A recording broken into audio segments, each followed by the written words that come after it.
ದೇವರಾಜೇಗೌಡ ಅವರು ನನ್ನ ಮೇಲೆ ಇಲ್ಲಸಲ್ಲದ ಆರೋಪ ಮಾಡಿದ್ದಾರೆ.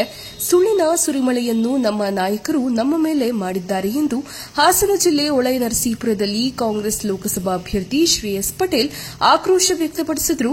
ಸುದ್ದಿಗೋಷ್ಠಿಯಲ್ಲಿ ಮಾತನಾಡಿದ ಅವರು, ಭಗವಂತನ ಆಣೆ, ಯಾವ ಸಂತ್ರಸ್ತೆಯರನ್ನು ನಾನು ಭೇಟಿ ಮಾಡಿಲ್ಲ. ದೇವರಾಜೇಗೌಡ ಹೇಳುತ್ತಿರುವುದು ಹಸಿ ಸುಳ್ಳು. ಸ್ಕೈಬರ್ಡ್ ಹೋಟೆಲ್ನಲ್ಲಿ ಸಿಸಿಟಿವಿ ವಿಡಿಯೋ ಇದೆ, ಪರಿಶೀಲನೆ ನಡೆಸಲಿ.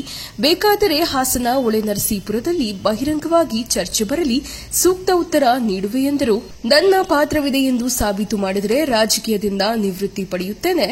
ಜೂನ್ 4ರಂದು ಜನರ ಆಶೀರ್ವಾದದಿಂದ ಗೆದ್ದರೆ ಅಂದೇ ರಾಜೀನಾಮೆ ಮಾಡ್ತೀನಿ ಎಂದು ಸವಾಲು ಹಾಕಿದರು. ದೇವರಾಜೇಗೌಡರು ಎಸ್ಐಟಿ ತನಿಖೆ ದಿಕ್ಕು ತಪ್ಪಿಸುತ್ತಿದ್ದಾರೆ.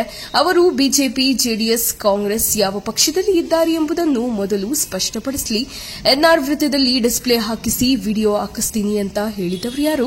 ಈ ಪ್ರಕರಣ ಸರಿಯಾಗಿ ತನಿಖೆ ನಡೆಯಬೇಕು.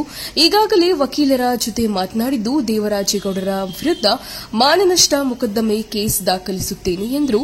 ಪೆನ್ ಡ್ರೈವ್ ವಿಚಾರ ಮಾತನಾಡಲು ಅಸಹ್ಯವಾಗುತ್ತದೆ. ನಾನು ಸುಸಂಸ್ಕೃತ ಕುಟುಂಬದಿಂದ ಬಂದವನು, ಅಕ್ಕ ತಂಗಿಯರ ಜೊತೆ ಬೆಳೆದವನು ಎಂದರು. ಯಾವುದೇ ಭಾಗಶಃ 1% ಸಹ ಸತ್ಯಾಂಶ ಇಲ್ಲದು ನೋಡಲಿಕ್ಕೆ ಕಾಣ್ತದೆ.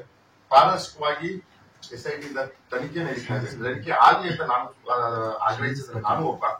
ಹಾಗಾಗಿ ನನ್ನ ಮೇಲೇನು ಆರೋಪ ಮಾಡಿದ್ದಾರೆ, ಯಾವುದೋ ಒಂದು ಖಾಸಗಿ ರೆಸ್ಟೋರೆಂಟ್ ಅಲ್ಲಿ ಹೋಗಿ ಮಾತುಕತೆ ಮಾಡಿದ್ದಾರೆ ಹಾಗೆ ಹೀಗೆ ಅಂತ, ಅದು 100% ಶುದ್ಧ ಸುಳ್ಳು.